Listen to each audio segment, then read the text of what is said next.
হাদিসে আছে রাসূল সাল্লাল্লাহু আলাইহি ওয়াসাল্লাম বলেন, মান লাম ইয়াসআল ইয়াগদিব আলাইহি, যে ব্যক্তি আল্লাহর কাছে নিজ প্রয়োজনের কথা ব্যক্ত করে না, আল্লাহ তার প্রতি রাগ হন। আলহামদুলিল্লাহ ওয়া কাফা, সালামুন আলা ইবাদিহিল্লাযীনা ইসতাফা, আম্মা বা'দ। জাবাল নূর তাহফিজুল কুরআন মাদ্রাসার উদ্যোগে আয়োজিত অধ্যকার সাপ্তাহিক অনুষ্ঠানের সম্মানিত সভাপতি, প্রধান অতিথি, মুহতারাম উলামায়ে কেরাম, বিভিন্ন এলাকা থেকে আগত ইসলাম প্রিয় অতিথিবৃন্দ এবং আমার প্রাণ প্রিয় ছাত্র ভাইরা, আসসালামু আলাইকুম ওয়া রাহমাতুল্লাহি ওয়া বারাকাতুহু। দোয়া শব্দটি আরবি, এর অর্থ রাখা বা চাওয়া। পরিভাষায় আদবের সঙ্গে কাকুতি মিনতি সহ আল্লাহর কাছে কোনো কিছু চাওয়াকে দোয়া বলা হয়। ইসলামের দোয়ার গুরুত্ব পরিসীম। কুরআন মাজিদের সাথে হচ্ছে ওয়াকাল রাব্বুকুম উদউনি আস্তাজিব লাকুম, তোমাদের প্রতিপালক বলেন, তোমরা আমাকে ডাকো, আমি তোমাদের ডাকে সাড়া দিব। অন্য এক আয়াতে উল্লেখ রয়েছে, কুল মা ইয়াবাউ বিকুম রাব্বি লাউলা দুআউকুম, বলো তোমার আমার প্রতিপালককে না ডাকলেও তার কিছু আসে যায় না।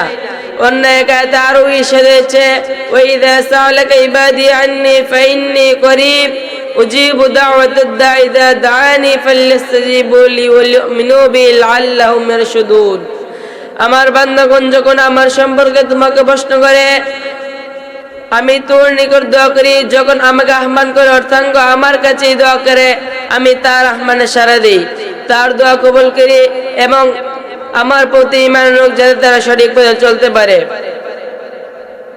অন্য এক হাদিসে আছে, রাসূল সাল্লাল্লাহু আলাইহি ওয়াসাল্লাম বলেন, মান লাম ইয়াসআল ইয়াগদিব আলাইহি, আল্লাহর নিকট দোয়া অপেক্ষা কোনো জিনিসই অধিক সম্মানিত নয়। এ কারণে যে ব্যক্তি নিজ প্রয়োজনের কথা আল্লাহর কাছে ব্যক্ত করে না, আল্লাহ তার প্রতি অসন্তুষ্ট হন।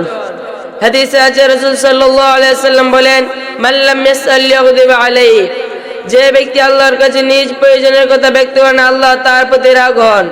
বস্তুত উদ্দেশ্য হাসিলের জন্য যেমনি ভাবে দোয়া একটি অবার্থক, এমনি ভাবে তা ইবাদত বটে। এতে আল্লাহ তার সন্তুষ্ট হন, এতে তার রহমতের দ্বার উন্মোচিত হয়।